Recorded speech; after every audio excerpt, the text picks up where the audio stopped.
Hello everyone, कैसे हैं आप सब। असेसमेंट ईयर 2024-25 का बिलेटेड रिटर्न या फिर रिवाइज रिटर्न फाइल करने का जो ड्यू डेट है वो है 31 दिसंबर 2024। बट यहाँ पे मुंबई हाई कोर्ट का एक इंटरीम ऑर्डर आया है जहाँ पे पीआईएल फाइल किया गया था, उसका इंटरीम ऑर्डर आया है।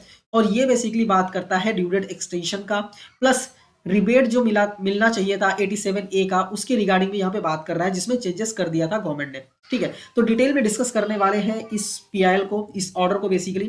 तो वीडियो स्टार्ट करने से पहले अगर आप चैनल पे नए हैं, चैनल को सब्सक्राइब कीजिए और बेल आइकन प्रेस करना मत भूलिए। ये पीडीएफ मैंने टेलीग्राम चैनल पे शेयर कर दिया, आप वहां से डाउनलोड कर सकते हैं। ठीक है, ये बेसिकली पीआईएल जो फाइल किया था चैम्बर ऑफ टैक्स कंसल्टेंट ने किया था।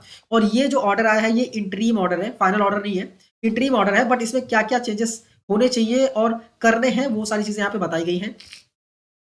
जैसे कि आप स्क्रॉल डाउन करके नीचे आएंगे तो यहाँ पे बोला गया है पॉइंट नंबर 15 में,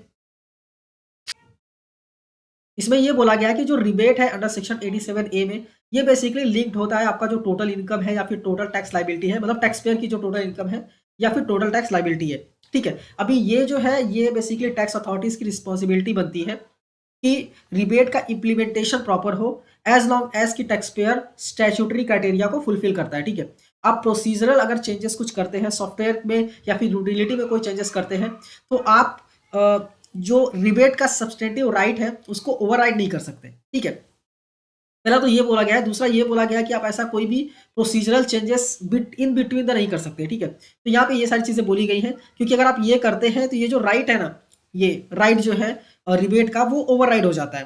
ठीक है, आपको पता होगा तो 87A के जो रिबेट है उसको जुलाई में गवर्नमेंट ने चेंज कर दिया था न्यू टैक्स रेजिम में। न्यू टैक्स रेजिम में जिन्होंने जुलाई से पहले फाइल किया है उन्होंने रिबेट को क्लेम कर लिया था, और जो टैक्स पेयर ने जुलाई के बाद रिटर्न फाइल किया हुआ है वो उन्होंने बेसिकली अगर न्यू टैक्स में फाइल किया है तो उन्होंने रिबेट को क्लेम नहीं कर पाए हैं जो स्पेशल रेट वाला इनकम है उस पर।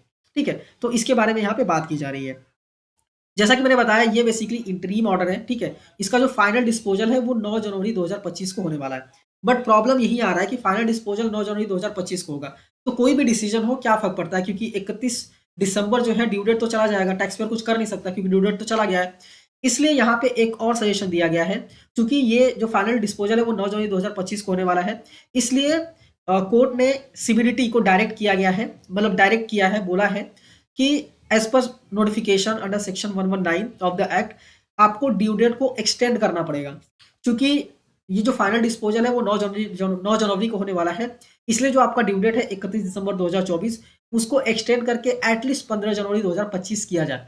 ठीक है, जिससे कि जो भी फाइनल यहाँ पे ऑर्डर आए उसके बेसिस पे टैक्स पेयर्स जो अपने कंप्लायंसेस कर सकता है, 87A का रिबेट ले सकता है नहीं ले सकता है वो डिसाइड कर पाए, और जो भी टैक्स पेयर अपने कंप्लायंसेस करने हैं वो कंप्लायंसेस को कंप्लीट कर पाए। ठीक है, तो ये बेसिकली बोला गया है। ये चूंकि ये इंटरिम ऑर्डर है तो फाइनल ऑर्डर जब तक नहीं आता तब तक हम कुछ बोल नहीं सकते, बट हाईली चांस है कि यहाँ पे डेट एक्सटेंड हो सकता है। ठीक है, तो आई होप आपको ये क्लियरली समझ में आ गया होगा। ये पीडीएफ डाउनलोड करना चाहते हैं तो आप टेलीग्राम चैनल से इजीली डाउनलोड कर सकते हैं। अगर आप चैनल पर नए हैं चैनल को सब्सक्राइब कीजिए और बेल आइकन प्रेस करना मत भूलिएगा, क्योंकि हम ऐसे ही कंटेंट आपके लिए लाते रहते हैं। तो मिलते हैं नेक्स्ट वीडियो में। Thank you for watching and all the best.